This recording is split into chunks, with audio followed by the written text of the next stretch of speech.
¿Cómo amar a Dios? Los creyentes normalmente decimos así, de forma eh, bien descarada a veces, que cuando uno pregunta, ¿quién es Dios para ti? Uno dice, no, si Dios es todo para mí. Dice la persona que hace 3 semanas que no toca en una Biblia, ¿cierto? Dios es todo para mí. Y eso sabemos que eso muchas veces no es verdad, porque Dios no puede ser todo para ti si tú no sabes quién es Él. O si uno va a decir, bueno, pero es que no puedo saber todo de Dios. Pero no puedes decir que Dios es todo para ti si ni siquiera te demuestras realmente interesado en conocerle a Él. Por lo tanto, en esa serie nosotros vamos a hablar sobre una serie de eh, cosas básicas de la vida cristiana que puntos que debemos tocar, puntos de la típica hipocresía cristiana que nos sanamos y necesitamos sanar. Y la primera es sobre cómo nuestra relación con Dios pasa por medio de las Escrituras. ¿Cómo puedo yo amar a Dios? Para amar a Dios, primeramente tengo que aprender a amar su palabra. Para amar a Dios, tengo que amar su palabra porque netamente yo no puedo amar a quien yo no conozco. Yo no puedo amar a Dios a quien no conozco. Y más, una muestra de amor es el deseo de querer conocer, de querer saber quién es, ¿no es cierto? Cuando uno está enamorado, quiere saber cómo es el otro, cómo está, cómo siente, ¿cierto? Entonces, esos primeros momentos del pololeo son intensos, ¿no es verdad? Son largos e intensos. Nosotros con Mariana, cuando empezamos a pololear ahí, toda la noche conversando, ¿cierto? Toda la noche. Al día siguiente uno tiene que trabajar igual, pero da lo mismo, ¿cierto? Hoy día ya como que no necesitamos estar toda la noche conversando, pero son etapas, ¿no es verdad? Uno quiere conocer más al ser amado y por eso que es importante aprender a conocer a Dios por medio de las Escrituras. Pero el problema nuestro es que vivimos con un problema muy grave en nuestras iglesias, que es el analfabetismo bíblico. ¿Qué es lo que es el analfabetismo bíblico? Además de ser un problema bastante popular, es básicamente ese desconocimiento general de la Biblia. Y muchos cristianos están así como, ponen de forma incluso anecdótica, así como, bueno, algo se sabe, no sé qué, y como que no le da tanta importancia a conocer bien la Biblia como tal. Y lo que es más peligroso, porque uno conoce fracciones y asume que entendió el mensaje. Y eso es problemático, porque uno empieza a mezclar sentido común con Biblia y piensa que su sentido común es bíblico y no lo es. Y eso hace con que vivamos vidas mediocres desde el punto de vista espiritual y que fracasemos en encontrar respuestas para los problemas de la vida porque no sabemos que están ahí esas respuestas, ¿cierto? Uno va a decir, bueno, pastor, es que ya uno no nace sabiendo.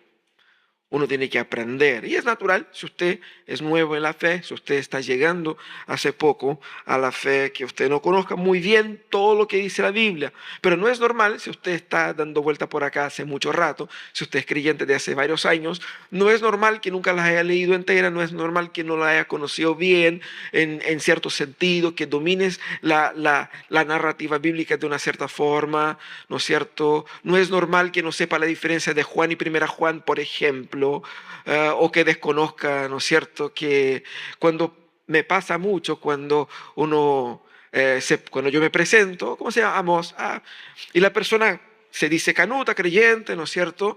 ¡Ay, qué bonito nombre! ¿De dónde es? O sea, ¿cómo de dónde es? ¿Cierto? Es de la Biblia. Ni que no era un nombre de una lista de un montón de nombres allá, no. Es un libro de la Biblia. Y no un libro chiquitito como Judas, ¿no? Tiene 9 capítulos ya, así que respeto. Po. Entonces la gente se acostumbra con eso y la gente normalmente dice es que el problema es que a la gente no le gusta leer. El chileno promedio lee poco, aunque lee mucho los subtítulos de las series, ¿no? Pero uno dice, no, es que no tengo tiempo. Ya sabemos que eso es un chamullo. El otro chamullo es que no entiendo. Lo raro sería que entendieras todo de la Biblia, porque obviamente es un texto complejo, pero hermanos, entienda, hay una curva de comprensión y una curva de aprendizaje. Todos nosotros partimos cuando estudiamos algo conociendo y entendiendo poco, pero en la medida en que nos metemos, vamos entendiendo más y todo va calzando. Entonces, el tema de la comprensión no es grave. ¿Por qué? Porque hay sí cosas que yo entiendo. Concéntrate en eso, en lo que sí entendiste. Y más, hay gente que dice, no, es que me aburre. Porque, no, es que no entiendo y son muchas historias raras. Hermanos, si usted lee bien la Biblia, es imposible que te aburra. Si usted lee bien. Porque las historias que nosotros encontramos en las Escrituras, el contenido, la belleza de la poesía, la sagacidad de la sabiduría, los insights de los profetas, son cosas así que transforma cualquier productor de Hollywood en nada. El plot twist aquí es total. Imagínate que hay un abuelo de Jesús que se acostó con una prostituta sin saber que era su nuera. Y más encima ella quedó embarazada y de ese hijo vino el rey David, Jesucristo. O sea, plot twist se acabó acá, ¿cierto? La Biblia tiene historias que son fantásticas, pero lo más hermoso de eso no son cuentos. Es la historia en la que nosotros estamos en esa misma línea. Por lo tanto, debemos combatir de ahí nuestro aburrimiento y entender que, bueno, de hecho, la Biblia no está ahí para nuestra entretención, es para nuestra edificación. Pero, ¿qué es la Biblia básicamente? ¿Qué es la Biblia? Usted tiene una Biblia en su casa, seguramente, ¿cierto?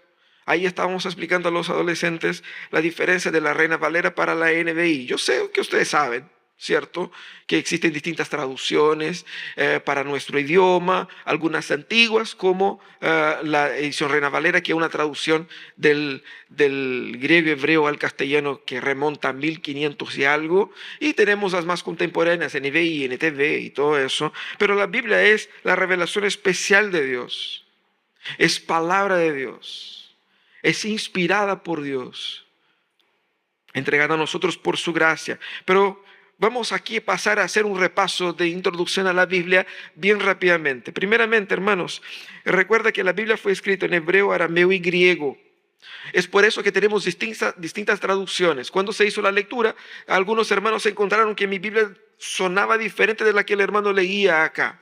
Porque hay distintas versiones en el mercado y usted puede elegir las que sean más entendibles, ¿cierto? Nosotros en la Iglesia Pródigo ocupamos la Nueva Versión Internacional, que es una versión contemporánea ya ahí de los años 90, 2000, que ha sido relanzada con distintas actualizaciones. Pero no solamente eso, la Biblia fue escrita en un periodo de más de 1400 años por más de 40 autores distintos.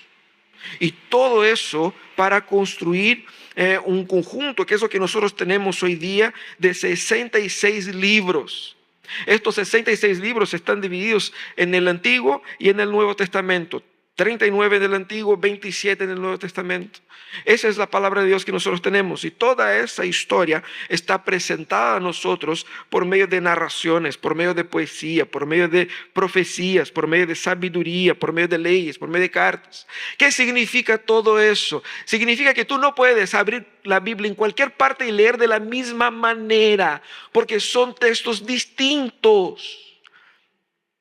No puedo querer que en Romanos me diga lo mismo que en Salmos. Porque quien lo escribió con una metodología distinta, con un propósito distinto. Hoy día en nuestro mensaje vamos a ocupar un texto que está en un salmo. Salmo es una poesía. Entonces yo tengo que tomar en cuenta el elemento poético, el elemento simbólico y lo mismo también para la experiencia diaria. Y todas estas narrativas, poesías, profecías conforman una sola historia. Ya vamos a hablar durante esa serie más sobre eso, sobre lo que significa esa una sola historia. Pero entender la Biblia como una sola historia es lo que permite que tú puedas, por ejemplo, si yo le digo, hermanos, abramos ahí en Romanos, y usted ubique más o menos dónde está, porque ubica históricamente cómo se construyó todo eso. Si usted tiene dificultad en encontrar los libros en la Biblia, ahí tenemos una ayuda para ti, ¿no es cierto? Hay una tabla periódica de los libros de la Biblia, la hemos compartido también con los adolescentes y ustedes pueden ver cómo están organizados y cuál es la secuencia ahí, ¿no es cierto? Ni vamos a entrar en cómo los judíos organizaban el Antiguo Testamento en hebreo. Eso es lo que tenemos nosotros, ¿cierto? Esa es la palabra de Dios, ahí están los 66 libros de la Biblia. El versículo que nos reúne en esta mañana es ese, Salmo 119, 97. Mantenga su Biblia abierta ahí en ese Salmo, porque durante el mensaje voy a pedir que algunos de ustedes nos puedan ayudar leyendo algunos de esos versos. Dice así, Salmo 119, 97, cuánto amo yo tu ley, todo el día medito en ella. Cuánto amo yo tu ley, todo el día medito en ella. Ese texto está ubicado en el famoso Salmo 119.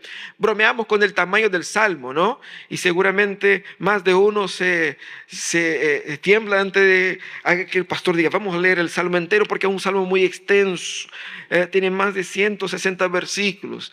Pero, ¿qué es lo que es el Salmo 119, hermanos? Si usted nunca ha leído este Salmo, usted se la está perdiendo. Porque esa es una de las obras más geniales de la poesía hebrea, de la poesía mundial. Porque ¿qué es lo que es el Salmo? Conocido por muchos como el alfabeto de oro. Este Salmo es un acróstico utilizando el alfabeto hebreo. ¿Qué es lo que es un acróstico? Donde cada palabra del poema comienza con una letra específica. Entonces, básicamente lo que tenemos aquí en el Salmo 119 son 22 estrofas. Cada estrofa con 8 líneas de 2 partes y todas comienzan, en hebreo, obviamente, con la misma letra. O sea, la persona que hizo eso se tomó el tiempo de hacerlo. Y más, todos los versos, todos hablan sobre la palabra de Dios. Todo este salmo está hablando de la hermosura de la palabra de Dios, de lo rico que es la palabra de Dios, de lo importante que es la palabra de Dios. Un solo tema, uniendo toda esa poesía. Y hemos visto, ¿no? El versículo dice, ¿cuánto amo yo tu ley? Aquí en el libro, en el Salmo, él utiliza, como es una poesía, distintos sinónimos para la Biblia. No la llama de Biblia, porque estamos del Antiguo Testamento, ¿ya? ¿Cómo le dice? Le dice ley, mandamiento, estatutos, palabras, ¿no es cierto? Y utiliza una serie de sinónimos para referirse a lo mismo. Entonces, cuando habla de ley aquí, no es solamente una referencia al contenido legal, a la regla, a la constitución, a la ley, a los 10 mandamientos. No, está haciendo una referencia a toda la palabra de Dios que él tenía disponible en su momento. Incluye todo lo que Dios reveló sobre sus propósitos, su carácter, sobre quién él era, quién él es y qué es lo que nosotros debemos ser. De eso está hablando aquí. Y de un punto de vista, este salmo es un himno de alabanza a la revelación de Dios, que alaba a la palabra de Dios. Pero por otro lado, también expresa la necesidad continua que el hombre tiene del cuidado pastoral de Dios. Te desafío a que durante el día de hoy tome unos minutos para leer el Salmo 119 entero. Léalo con la atención, porque vamos a ver aquí, es muy interesante. El Salmo dice, cuánto amo yo tu ley, todo el día medito en ella. Seamos honestos, hermanos. Quizás podemos decir cuánto amo yo a su palabra, pero que medite en ella todo el día, eso es otro cuento, ¿sí o no? Y más, ¿cuándo fue la última vez que tú dijiste, tú, para ti mismo en tu corazón, pucha que la amo, pucha que amo la palabra de Dios? Y la verdad, ¿cómo amar la palabra de Dios? ¿Cómo podemos llegar al punto de ser como este salmista? ¿Cómo ser así? Yo quisiera ser así, pero ¿cómo? ¿Cómo lo hago? ¿Cómo amar a la palabra de Dios? Tenemos que aprender, hay mucho que decir sobre este salmo, no vamos a ver todo, pero tres cositas solamente que quisiera destacar sobre la experiencia de él en cuanto a su desarrollo del amor por la palabra de Dios. Lo primero es que para amar la palabra de Dios tengo que relacionarme con ella de forma personal. Este salmo está escrito en primera persona. Él hablando. Yo amo su ley. Dice, esperando tu salvación, se me va la vida. En tu palabra he puesto mi esperanza. Mis ojos, él está hablando de él directamente. Él no está hablando en tercera persona y ni está hablando de la palabra como una cosa ajena. Él está hablando de su experiencia, de su vida y de su historia. Y es interesante porque de forma poética, el autor, para decir que ama a Dios, dice lo cuanto él ama su palabra. Es una forma de decir de su amor a Dios. ¿Por qué? Porque esto no está siendo dicho para una sala de clases. No es una conferencia en una universidad donde él está hablando técnicamente de los elementos constitutivos de la palabra. Mira qué interesante, mira lo conveniente, mira. No, él está alabando y hablando hacia Dios. Hacia Dios, de la palabra de Dios, y de lo tanto que él ama la manera como ese Dios que él ama quiso revelarse a él. Entonces eso es lo que vemos aquí, una oración de alabanza a Dios, de celebración a Dios. Pero también este salmo es muy personal porque es histórico. Él habla de sus luchas, él habla de sus sueños, él habla de sus frustraciones. Él dice, como hemos leído acá, ¿no es cierto? Esperando tu salvación se me va la vida. En tu palabra he puesto mi esperanza. Él va a mencionar una serie de elementos de su historia, de su esperanza, de sus placeres, de sus frustraciones. Hay momentos donde él clama al Señor por ayuda. Hay momentos donde él alaba al Señor por la salvación. Es parte de su historia. ¿Por qué quiero decir eso? Porque nosotros debemos relacionarnos con la Biblia de manera histórica, para que ella nos acompañe en los momentos en los cuales nosotros estamos viviendo. Nosotros hemos intercedido aquí por varios pedidos de oración. ¿Qué es lo que son esos pedidos de oración? Momentos históricos de la vida de esas personas. ¿Cuántos de ustedes hoy día disfrutan de aquello por lo cual ustedes pidieron oración acá? Historia. Es caminar con Dios.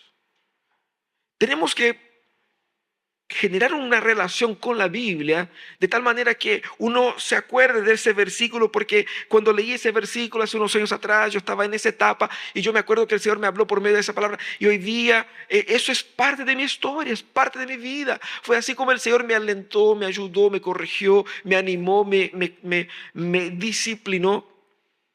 Y fíjate que no es una relación de él con la Biblia meramente cognitiva. Interesantemente, el autor en 160 y tantos versículos nunca dice que él ha investigado la palabra o que él ha estudiado la palabra. Interesante, ¿no? Él ha meditado, ha leído, la ha guardado, la ha practicado, pero nunca dice la estudié, como si fuera un objeto científico de investigación. ¿Qué es lo que nosotros muchas veces tenemos la tendencia de hacer? Nuestro error al relacionarse con la Biblia es de una relación que no es personal. Nosotros nos relacionamos con ella de una manera primeramente cognitiva, de un medio para aprender algo. Y si yo siento que ya sé, no investigaré más. O si es un medio para investigar algo, La leo cuando tengo el tiempo de hacer una buena investigación, con muchos libros, con mucho tiempo, con mucha disposición, pero no es algo que me acompaña en mi lucha diaria, porque lucha diaria es otra cosa. Por lo tanto, hermanos, la relación nuestra con la Biblia no puede ser meramente cognitiva, aunque sea un libro donde cognitivamente yo voy asimilando, pero no es un objeto científico de investigación. Y más, y ese es el gran error de los cristianos, de transformar la Biblia en un objeto místico, de que si yo leo un versículo al día, el Señor me va a bendecir, ¿cierto? ¿Cuántas casas tenía abiertas la Biblia en el Salmo 91? O ponerla ahí en un mueble así para que bendijera, ¿cierto? O poner, no sé, tratarla de forma mística. ¿Sabe una forma mística como que la gente trata? Que ignora lo que la Biblia es, considerando lo que yo ya les dije sobre su composición y todo eso. Es pensar que yo puedo leer la Biblia así, aleatoriamente en cualquier parte, de cualquier modo. Porque hermanos, eso no tiene sentido en ningún lugar del mundo. Muchas veces las personas preguntan, ¿por dónde comienzo a leer la Biblia? ¿Por dónde cree? O sea, es como si me preguntara, ¿por dónde comienzo a ver una película? Por el final, obvio, o por el medio. No, ¿por dónde comienzo? Por el inicio. ¿Por qué? Para entender. Hemos dicho que la Biblia tiene Nuevo y Antiguo Testamento. ¿Por qué? Pastor, ¿por qué se llama Antiguo y Nuevo Testamento? Si usted conociera la historia, usted sabría por qué. Porque la historia explica los eventos. Nosotros partimos con Jesús porque parece más fácil. Y luego no entendemos por qué hay esos fariseos, por qué esa gente, por qué... Y tenemos que hacer todo un recuento. Y nos asustamos y nos aburrimos con que Mateo empiece con varios relatos del Antiguo Testamento, con que cumplió las profecías y uno, yo no me importo con la profecía. O sea, debiera importarse porque es una parte importante de la historia. Explica muchísimo de la historia.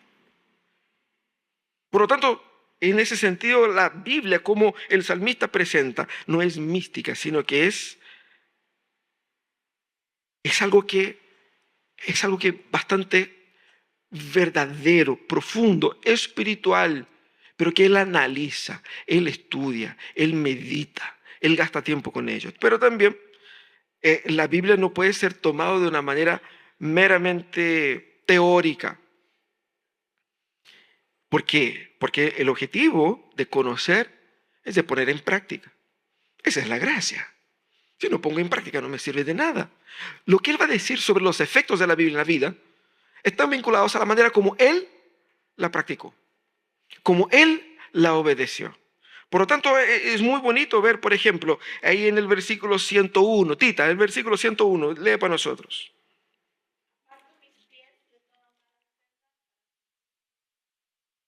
Aparto mis pies. O sea, él toma una decisión para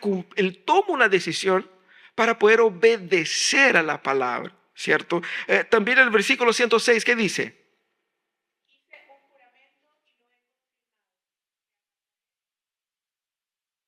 Y él se esfuerza, no para conocer, para estudiar, para investigar, para saber, sino que para obedecer. Entonces, es una experiencia verdadera con Dios, es una relación con Dios. Hermano, entienda, usted no puede tener una relación verdadera con Dios si esa relación no es verdadera con la palabra de Dios. Es por ahí donde se comienza a amar a Dios, donde se comienza a conocer a Dios, porque la Biblia es la revelación del Dios mismo. Pero en segundo lugar, el texto nos lleva a reconocer aquí el verdadero valor de las Escrituras, y eso es fantástico. Él va a decir que él ama porque la Biblia es para él valiosa, no para él de forma como una percepción individual, pero tiene un valor absoluto para todos, y él va a decir que los estúpidos son aquellos que no creen en ella, pero que ella es valiosísima, ¿cierto? Versículo 14, Ariel, por favor, ¿qué dice?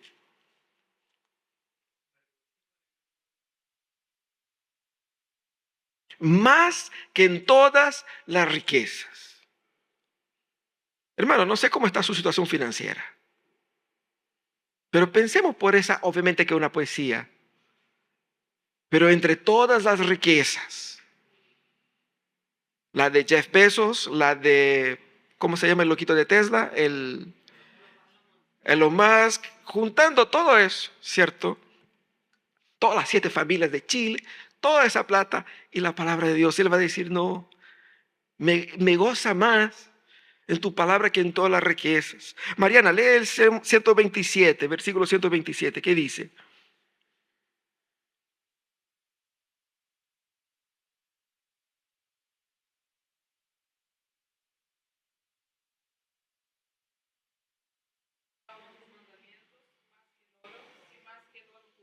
Amo más que al oro. Interesante porque él no niega que ama el oro, ¿ah? Porque no es tonto. Pero dice, amo más que al oro. Eso muestra el valor de la Biblia para él. Leer la Biblia no es como es para muchos de nosotros un peso, como una carga, una obligación, una responsabilidad. Es un tesoro, es un privilegio, es un bien valioso. Y ese valor es tanto representado por medio del dinero como vimos acá, pero también es representado por medio de los logros. Es lo que él dice ahí a la continuación del salmo que hemos leído, el versículo 97, el versículo 98, que dice, tus mandamientos me hacen más sabios que mis enemigos. O sea, la validez, la utilidad. Muchas veces tratamos la Biblia como que despreciando tanto su valor como su utilidad. Es interesante, es información, conocimiento general. No es algo que me va a ayudar en mi trabajo, no es algo que me va a ayudar en mis decisiones, no es algo que me va a ayudar en mi matrimonio, es algo que está ahí. Muchas veces nosotros estamos sufriendo en la vida por desconocer las respuestas que Dios ya nos dio o para evitar los problemas en los cuales nos metemos, o para salir de los problemas donde estamos. Está ahí. Y eso es lo que dice, me hace más sabio que mis enemigos. Él utiliza en los salmos las figuras de los enemigos para representar todo lo que es contrario a su vida. Y puede ser que tus enemigos no sean enemigos propiamente tal, pero sean todos aquellos todas las cosas que conspiran contra ti. Entonces el valor de las escrituras está bien enfatizado acá. Y sus resultados son sentidos en todos los aspectos de la vida. Y el valor de la palabra obviamente cambia a partir de la forma como nosotros la tratamos. Él muestra aquí en el texto que la palabra es poderosa. La relación con la palabra, ella no es meramente funcional, no es solamente un medio para, sino que su valor encuentra en su poder. La palabra tiene poder porque no es un libro cualquiera, es un libro inspirado por Dios de transformar corazones. Y más, esa palabra no solamente es poderosa, como es eficaz y trae resultados prácticos. Él va a mencionar aquí sabiduría, consuelo, paz, esperanza, alegría, dirección. Él menciona solución de la Biblia para todos esos temas. Ahora, si usted no necesita consuelo, paz, sabiduría, esperanza, alegría, dirección, es otro tema. Seguramente usted lo necesita, seguramente usted está clamando por eso. Bueno, pues aquí tenés. Ese es el punto. Y más, no solamente es práctica, no solamente es poderosa, pero él utiliza una serie de versículos para mencionar cuán rica, cuán placentera es esa revelación de Dios. Él ve en ella y por medio de ella la belleza de Dios. Va a decir que ella es más dulce que la miel a sus labios. ¿Cuándo fue la última vez que encontraste placer en la Biblia? Es porque nosotros estamos condicionados a ver la Biblia como un libro cualquiera, como un libro de religión, como una tarea para la casa. Hay varios profes aquí y no quiero menospreciar la tarea para la casa. Pero muchas veces la vemos así, como, no entiendo bien y hay placer ahí. Y lo más hermoso es que por medio de la comunión con Dios, Él descubre placer en Dios por medio de la palabra. El valor de las escrituras es el valor de Dios porque la palabra es valiosa, porque todos los beneficios que nosotros podemos recibir de Dios se encuentran disponibles por medio de la palabra. Hay una ilusión en el imaginario del creyente común de que puede tener una relación real con Dios con poca Biblia, cuando no es así. Para tener una relación con Dios, Él me necesita llenar del Espíritu Santo. ¿Y qué es lo que hace el Espíritu Santo en mí? Me guía a la palabra, me lleva a la Biblia, genera en mí sed por Dios. ¿Y cómo alimento esa sed de Dios? En la Biblia. ¿Cómo expreso mi amor por Dios? Al conocer la Biblia. ¿Cómo sé que Dios es Dios? Por medio de la Biblia. Porque, hermanos, hay un riesgo bastante grande acá de que tú estés adorando a un otro Dios que no el Dios bíblico, el Dios de la religión evangélica, el Dios de su propio corazón, el Dios que te imaginaste con fragmentos de Biblia y fragmentos de cultura, que no es el Dios bíblico. Ese Dios no te va a dar respuesta, no te va a dar paz, no te va a dar gracia. Y muchas veces vive una vida cristiana frustrada con tu cristianismo, porque tu cristianismo no funciona, y no funciona porque estás adorando al Dios equivocado. Parece con Él, tiene olor a Él, pero no es Él. Lo inventaste tú por permitirte vivir una vida con fragmentos de la verdad. Lo que el Señor quiere es que vayamos hacia toda la verdad, y esa es la obra del Espíritu Santo. Pero entienda que el pecado nos hace cegar el valor de las Escrituras. Nuestra carne nos hace bajar perfil a la importancia y al lugar que ocupa las Escrituras en la vida. Por lo tanto, debemos decir como Él dice en el versículo 18, ábreme los ojos para que contemple las maravillas de tu ley. Quizás esta sea tu oración hoy día, pidiendo al Señor, Señor, ábreme los ojos para que pueda ver las maravillas de tu ley. Nuestra relación con las Escrituras no solamente debe ser una relación personal, no solamente debemos reconocer el real valor de las Escrituras, pero nosotros también debemos cultivar una relación que es intensa e intencional. Mira lo que Él dice. Medito en tu palabra todo el día. Te va a decir un poquito exagerado, ¿no? Todo el día. No come, no duerme, no trabaja, ¿no es cierto? No pasa ningún ratito ahí en el Instagram. ¿Cómo que puede ser? No. Parece exagerado y uno lee y uno ya al tiro baja perfil porque piensa, no, que eso es una exageración poética. Pero hermanos, pensemos por un instante acá, claramente que estamos hablando de una poesía, pero no de un exagero. La familiaridad, entiendan eso, Spurgeon va a decir eso, la familiaridad con la palabra de Dios genera afecto. Y el afecto busca una mayor familiaridad. Mientras más te dejas conocer por Dios, y mientras más conoces a Dios, más te va a encantar eso. ¿Cuántas cosas nosotros en el pasado despreciábamos hasta que aprendimos a generar un gusto por eso y hoy día no podemos vivir sin eso? Como el café, por ejemplo, ¿cierto? En algún momento de su vida, es muy amargo. Y de repente empezaste, ¿no? Y probaste. Y ahí de repente alguien te llevó a probar un espresso. ¿Ah? Y ahí te enganchaste, te enamoraste. ¿Cómo pude vivir tantos años sin eso? ¿No? O aquellos que, cierto, que han militado por la sana y correcta senda del café sin azúcar, que es así como se toma, ¿cierto? Pero hubo un momento en su vida que creíste que era imposible, ¿cómo pues? Es muy amargo, es imposible, ¿cierto? Pero de repente te hiciste diste el paso. Ya, voy a reducir la cantidad de azúcar, un poquito menos. Ya, voy a probar. Y cuando probaste por primera vez, quisiste morir, ¿cierto? Así como, qué horror. Pésimo. Y una segunda vez, una tercera vez.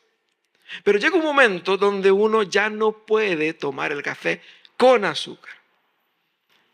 Porque fuiste transformado. No, de verdad, tu paladar se transformó. Sus gustos cambiaron. Y lo mismo pasa con la palabra. Uno lee, qué raro, no sé qué. Pero llega un momento donde eso te transformó. Tus gustos cambiaron.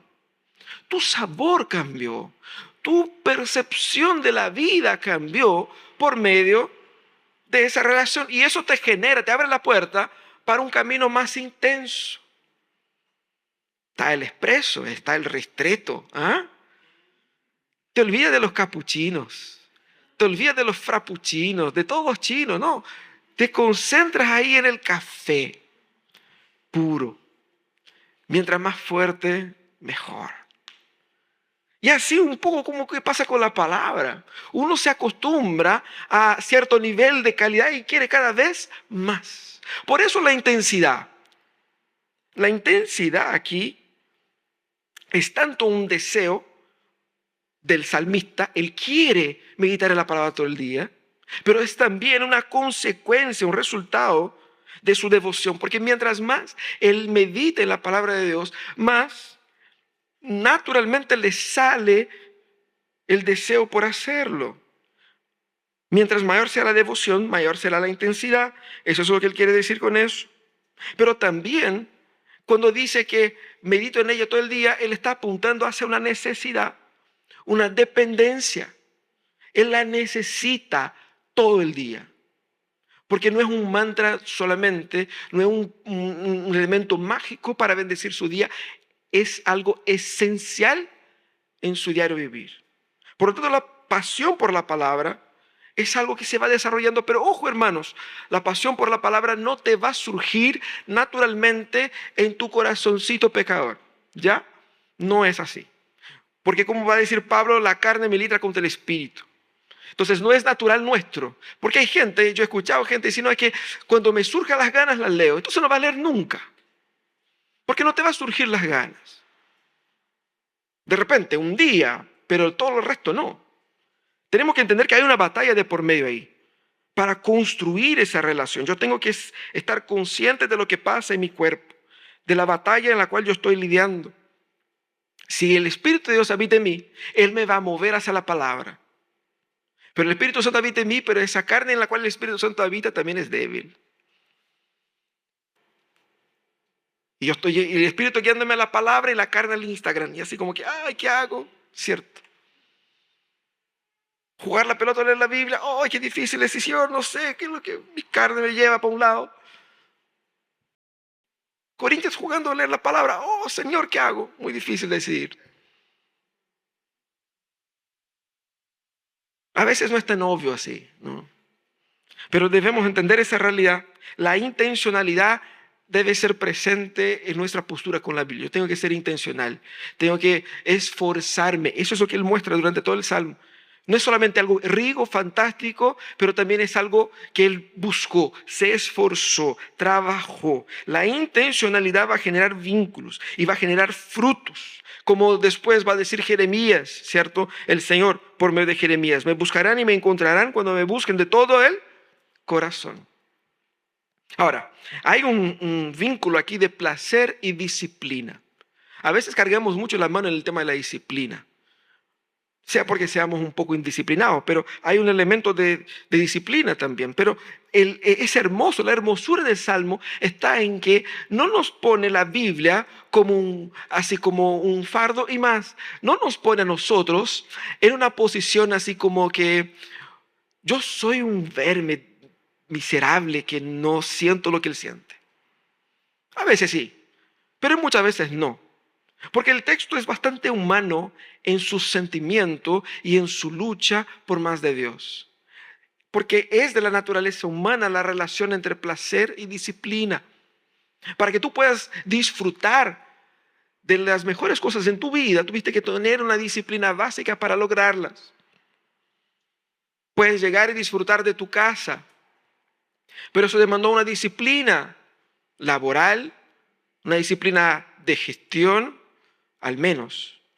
Puedes disfrutar de la música, pero la disciplina de ensayar estuvo ahí. Puedes disfrutar de tu sueldo, pero la disciplina de despertar temprano, ir a trabajar y soportar todo, estuvo ahí.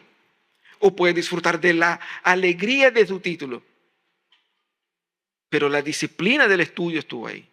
Disciplina y placer están netamente vinculados y él muestra acá. Y es interesante porque la intencionalidad va a conducirnos hacia la intensidad siempre cuando pasa por el camino del placer. Tengo que aprender a amar la palabra. Pero lo hermoso es que la palabra es amable. En nuestra cabeza puede estar un sentido de que es árida, de que es fría, de que es distante. Pero Dios no es así. Dios es amor. Y al relacionarme con la Biblia, yo encuentro el amor. Dios es perfecto. Y en su revelación, Él revela su perfección. Y al ver la perfección, ojo hermanos, el ser humano fue diseñado para eso. Cuando el ser humano ve algo perfecto, el ser humano se encanta. Por eso están los museos. Por eso uno admira a los grandes personajes que hicieron grandes hazañas. Todo lo que es perfecto genera admiración. Dios revela su perfección acá de una forma que cuando aprendemos a ver, quedaremos encantados y el placer nos cautivará a ir más allá en Dios. Por lo tanto, debemos redescubrir el placer en las Escrituras, entendiendo que es el placer en Dios mismo. Dios es lindo, Dios es perfecto, Dios es maravilloso, Dios es el amor que te falta, Dios es la paciencia que necesitas, Dios es la sabiduría para tus negocios, Dios es la gracia para enfrentar la tensión de tu corazón en tus angustias, en tus luchas, en tus diagnósticos. Todo eso está en Dios. Y lo mejor de este salmo y de la palabra es que Dios se hace cercano a nosotros. Es Dios ahí contigo por medio de su palabra. Él no necesitaba revelarse. Él quiso hacerlo. Y eso es un privilegio a lo cual nosotros tenemos. La Biblia nos guía por medio de la disciplina al placer en Dios. Y es hermoso ver que el salmista dice que su disciplina no ha disminuido el amor por el Señor. Por el contrario. Así que, como dice Spurgeon, la ley es la ley de Dios y por lo tanto es objeto de nuestro amor. La amamos por su santidad y anhelamos por ser santos. La amamos por su sabiduría y nos esforzamos por ser sabios. La amamos por su perfección y suspiramos por ser perfectos. La Biblia es esa revelación especial de Dios y en ella encontramos a Dios. ¿Cómo entonces nosotros realmente amamos a Dios por medio de la palabra? Hermano, tienes que exponerte frecuentemente a ella. Una horita el domingo no es suficiente. Tienes que caminar históricamente con ella. Tienes que llevarla para sus batallas. Ella tiene que ser parte de su vida, de su crecimiento, de su desarrollo. Tenga su Biblia regalona, esa es la mía. La está parchada, la está rayada, pero es parte de mi historia con Dios. ¿Qué es lo que es parte de su historia con Dios? Tu Biblia tiene que tener los registros de tu desarrollo. No puede ser solamente un elemento ahí, un libro en el mueble. Tiene que estar contigo a diario. Porque mientras más exposición a Dios, más de Dios habrá en ti. Trata la Biblia como la voz de Dios. Escucha a Dios. No solamente lee un texto, pero escucha lo que Dios está diciendo por medio del texto.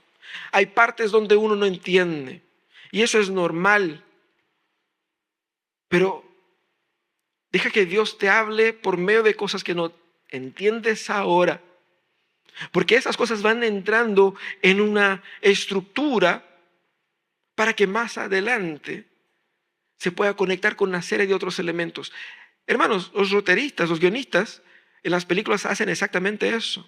Te van poniendo elementos al inicio, a la mitad de la película y que solo vas a entender al final y vas a tener esa sensación de plenitud de comprensión cuando llegues al final y te des cuenta, entonces la niña del inicio era esta la que pasó por...